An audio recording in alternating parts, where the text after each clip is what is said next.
Hello there and welcome back to another edition of the Hot Lap Classic Remastered. This time taking a look at the 1998 Mercedes-Benz E55 AMG.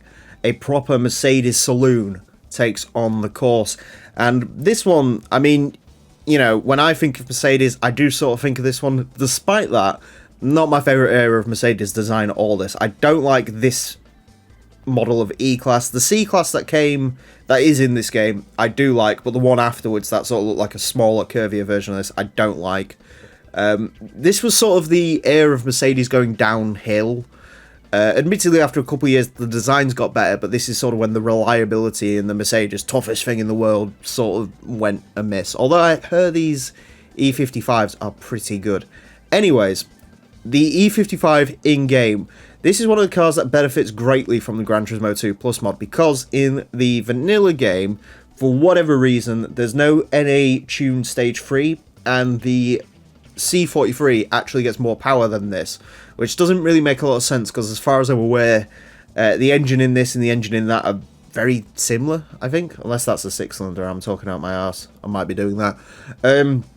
Yeah, either way, GT2 Plus mod fixes that, gives it a stage 3 part, improves the other NA tunes, and now we end up with 639 brake horsepower, which is really what God intended. Yeah, front engine rear wheel drive, 1,521 kilos, one of the heaviest cars we'll ever have go around the course, a boatload of torque. Another thing GT2 Plus does, which I really like, is it adds in the beta colours for this car, because in the base game you can only have it in, I think it's 2 silvers and a black, so fortunately now we can have it in different colours, which I think do actually make it look a little bit better and slightly less like a Toyota Corolla in an Etch-a-Sketch. Anyways, this car is going to have 6 laps of the Motorsports Land track in order to set the best time it possibly can. Our current leader is the Mitsubishi Lancer Evolution 5 RS that set a time of a 27.806. This car is unlikely to beat that. In terms of what this car should be aiming for, I have absolutely no idea. We have had the 740i BMW, admittedly the 528 is probably more comparable to this, but we had the 740i go around and that was one of the slowest cars we've ever had, and this has already beaten that. So, how quick this is going to turn out to be, I don't know. It depends how controllable it is, because this is one of those cars where, you know, you got a sort of a lazy image, lots of weight, but a lot of power and a lot of torque. And I've spoke about that enough for you to know what I'm on about now. Where, you know, look at that Camaro we had before, where that was monstrously quick. So maybe this will turn out to be a bit of a monster. Who knows? So far, it's... I mean, for a car like this, it's doing really well, but for just a car in general, it's a little bit mediocre. I think, actually, where it is right now is basically mid-pack on the leaderboard, so 31.1 is sort of the normal time for a car these days. Right. To be fair, I'm sort of letting it down in the driving portion here, so I'll give it that. I don't dare shift it into first gear. We can get third out of there though. I love it how it invalidates your lap time for going the wrong way there. It's like, yeah, driving backwards around the course isn't conducive for a good lap time anyway. It doesn't matter if you invalidate it or not.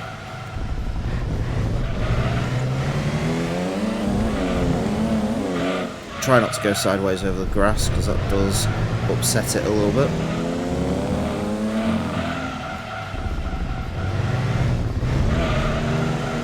A little bit of oversteer on the way out. 30.5. Wow.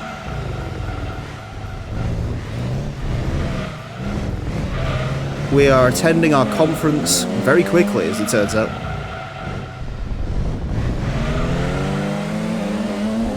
It makes a weird noise, this. It sounds like there's about 55 silencers on the exhaust.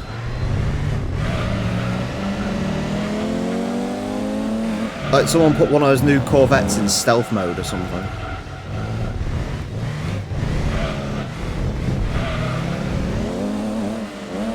I'm not sure what's going on with the engine sound. This could go quicker.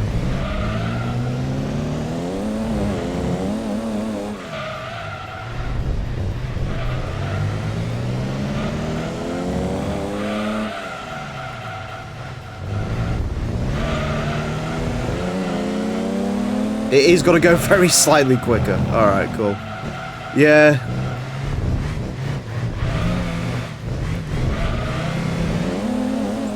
This isn't going to count, but it's purely out of my own curiosity.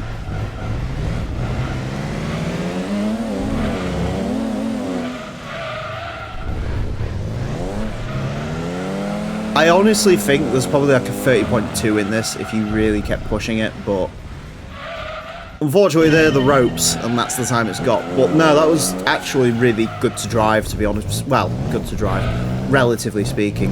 It's pretty good, actually. Yeah,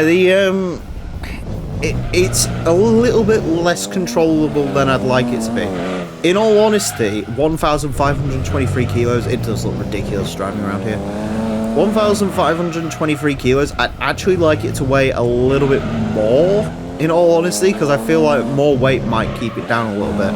It feels like a lot of that weight's over the front end and not sort of balanced over the car, which is probably what I would prefer, but no.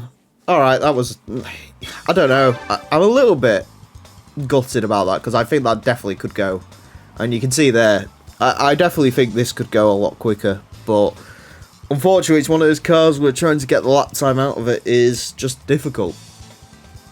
So, it is what it is though. To be fair, in terms of its sort of on the leaderboard, even if it went a little bit quicker, it still wouldn't have climbed up that many places, to be honest, so we'll take it. 30.499. We'll place this into 55th place. It is quicker than a Lancia Stratos, which is interesting to note. Quicker than the Lotus Esprit V8 GT. Slightly slower than an Audi A4 Avant and a Renault Clio. But overall, that's pretty good.